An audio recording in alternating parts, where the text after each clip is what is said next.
اعوذ باللہ من الشیطان الرجیم بسم اللہ الرحمن الرحیم۔ اللہ کے نام سے شروع جو بہت مہربان نہایت رحم کرنے والا ہے۔ محترم سامعین، السلام علیکم ورحمۃ اللہ وبرکاتہ۔ میں امید کرتا ہوں کہ آپ سب حضرات خیر و عافیت سے ہوں گے۔ اللہ رب العالمین کی بارگاہ میں دعا ہے اللہ رب العزت ہم سب کو اپنے حفظ و امان میں رکھے، ہم سب کے ایمان اور جان کی حفاظت فرمائے۔ محترم سامعین، آج میں آپ کے سامنے اللہ رب العالمین کا جو وعدہ ہے وہ بیان کرنے والا ہوں۔ جو بندہ 300 مرتبہ یہ وظیفہ پڑھے گا، اللہ تعالیٰ کا وعدہ ہے کہ میں اس بندے کی مدد کروں گا، ہر حاجت پوری ہو جائے گی، پیسہ سنبھالنا مشکل ہو جائے گا۔ جلدی پڑھ لو، انشاءاللہ چند دنوں میں امیر ترین بن جاؤ گے۔ 1400 سال پہلے کا یہ وظیفہ ہے جو آپ کی خدمت میں پیش کرنے والا ہوں، اور یہ وظیفہ استغفار اور توبہ کا وظیفہ ہے۔ استغفار اور توبہ جو ہے یہ رزق کی کنجی ہے، اور یہ کیسے کنجی ہے رزق کی، انشاءاللہ حدیث مبارکہ کی روح سے میں آپ کی خدمت میں یہ ساری باتیں بیان کروں گا۔ آپ کو کسی بھی قسم کی حاجت ہو، کسی بھی قسم کی مشکل ہو، مصیبت ہو، پریشانی ہو، یہ وظیفہ کریں گے تو انشاءاللہ آپ کی ساری مشکلات ختم ہو جائیں گی۔ اللہ تعالیٰ آپ کو بے بہا رزق عطا فرمائے گا اور آپ کی ہر مشکل کو آسان کر دے گا۔ محترم سامعین، حضرت ابن عباس رضی اللہ عنہ سے روایت یہ حدیث مبارکہ ہے۔ اس حدیث مبارکہ کو بیان کرنے سے پہلے آپ سے ایک چھوٹی سی گزارش کروں گا۔ ویڈیو اچھی لگے تو لازمی اس کو لائک کیا کریں، دوست احباب میں شیئر کر دیا کریں، اور نئے جتنے بھی آنے والے میرے معزز بھائی بہنیں بہو بیٹیاں ہیں ان سے گزارش ہے کہ لازمی میرے اس چینل کو سبسکرائب کریں، اور آپ کو کسی بھی قسم کے وظیفے کی ضرورت ہو میرے اس چینل کا لازمی وزٹ کریں۔ انشاءاللہ آپ کی ہر حاجت کا وظیفہ، ہر مشکل سے نکلنے کا وظیفہ میرے اس چینل کی ویڈیوز کے اندر موجود ہے۔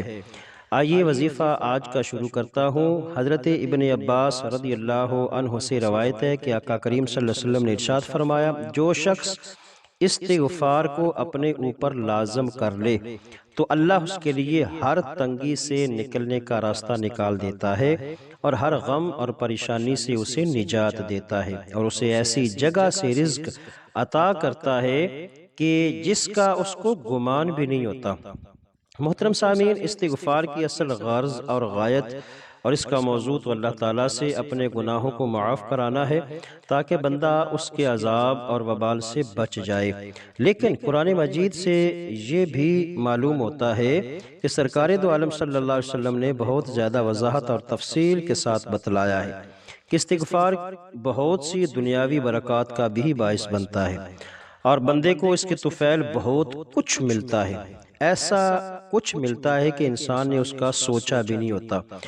اس حدیث مبارکہ سے ہمیں یہ بات بھی معلوم ہوتی ہے کہ استغفار بہت سی پریشانیوں اور مصیبتوں سے نجات حاصل کرنے کا ذریعہ ہے۔ کتنی ہی پریشانیاں آدمی کے اپنے اعمال کا نتیجہ ہوتی ہیں، استغفار کرنے سے اللہ تعالیٰ اس کے گناہوں کو بخش دیتا ہے، اس کے نتیجے میں اس کی پریشانیاں بھی دور ہوتی ہیں۔ استغفار کو اپنے اوپر لازم قرار کر لینے کا مطلب یہ ہے کہ جب بندہ گناہ کر لے یا بندے سے گناہ سرزد ہو جائے یا کوئی آفت اور مصیبت اور رنج و غم ظاہر ہو تو استغفار کرے۔ پھر اس کے معنی یہ بھی ہے کہ ہمیشہ استغفار کا اہتمام کرے، کیونکہ زندگی کا کوئی بھی لمحہ ایسا نہیں جس میں انسان استغفار کا محتاج نہ ہو۔ محترم سامعین، آپ سوشل میڈیا پہ بہت سی ویڈیوز کو دیکھتے ہیں، بہت سے چینل کا وزٹ کرتے ہیں، لیکن میں آپ کے لیے کوشش کرتا ہوں کہ ایسی ویڈیو لاؤں جو قرآن و حدیث کے عین مطابق ہو، اور جس سے آپ کو بہت ساری معلومات بھی ملے اور آپ کو بہت ساری رہنمائی بھی حاصل ہو۔ محترم سامعین، بہت سے لوگوں کی توجہ کا مرکز رزق حاصل کرنے کا مسئلہ ہے، بلکہ لوگوں کی ایک کثیر تعداد کا یہ گمان ہے کہ قرآن و سنت کی تعلیمات کی پابندی رزق میں کمی کا سبب ہے۔ اس سے زیادہ تعجب اور دکھ کی بات یہ ہے کہ کچھ بظاہر دین دار لوگ یہ اعتقاد رکھتے ہیں کہ معاشی خوشحالی اور آسودگی کے حصول کے لیے کسی حد تک اسلامی تعلیمات سے چشم پوشی کرنا ضروری ہے۔ یہ نادان لوگ اس حقیقت سے بے خبر ہیں یا باخبر ہونے کے باوجود اس بات کو فراموش کر چکے ہیں کہ کائنات کے مالک و خالق اللہ سبحانہ و تعالیٰ کے نازل کردہ دین میں جہاں اخروی معاملات میں رشد و ہدایت کا فرمان موجود ہے، وہاں اس میں دنیاوی امور بھی انسانوں کی رہنمائی کے لیے موجود ہیں۔ جس طرح اس دنیا کا مقصد آخرت میں انسانوں کو سرفراز اور سر بلند کرنا ہے، اسی طرح یہ دین اللہ تعالیٰ نے اس لیے بھی نازل فرمایا کہ انسانیت اس دین سے وابستہ ہو کر دنیا میں بھی خوشبختی اور سعادت مندی کی زندگی بسر کرے۔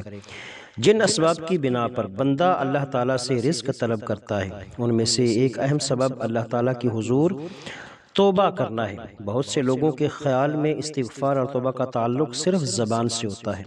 توبہ اور استغفار کا دعویٰ کرنے والے کتنے ہی لوگ ہیں جو زبان سے تو کہتے ہیں استغفر اللہ واتوب الیہ، یعنی میں اللہ سے اپنے گناہوں کی معافی کا سوال کرتا ہوں اور اپنی سیاکاریوں سے توبہ کرتا ہوں، لیکن ان الفاظ کا اثر نہ ان کے دل پر ہوتا ہے اور نہ ان کے اثرات کا اظہار ان کے اعمال میں دکھائی دیتا ہے۔ لہٰذا اس بات کا خاص دھیان رکھا جائے کہ استغفار اور توبہ صرف زبان تک ہی نہ رہے، دل کی ندامت اور اصلاح عمل کی کوشش کے بغیر زبانی استغفار اور توبہ جھوٹوں اور دغا بازوں کی عادت ہے، اور اللہ تعالیٰ کے ہاں ایسے استغفار اور توبہ کی کیا قدر و قیمت ہو سکتی ہے۔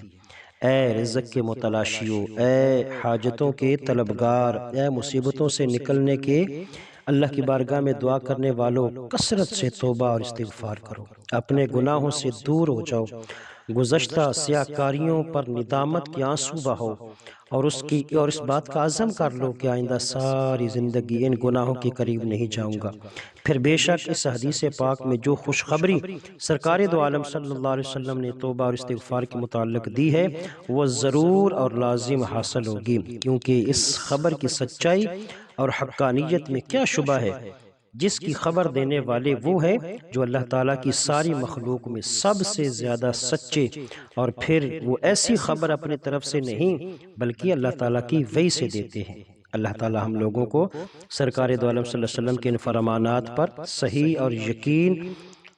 یقین کے ساتھ عمل کی توفیق عطا فرمائے۔ تو وظیفہ جو بیان کرنا ہے استغفار کے حوالے سے، استغفر اللہ واتوب الیہ، 300 مرتبہ آپ روزانہ پڑھیں، 300 مرتبہ روزانہ پڑھیں، استغفر اللہ واتوب الیہ، استغفار کی کثرت کریں۔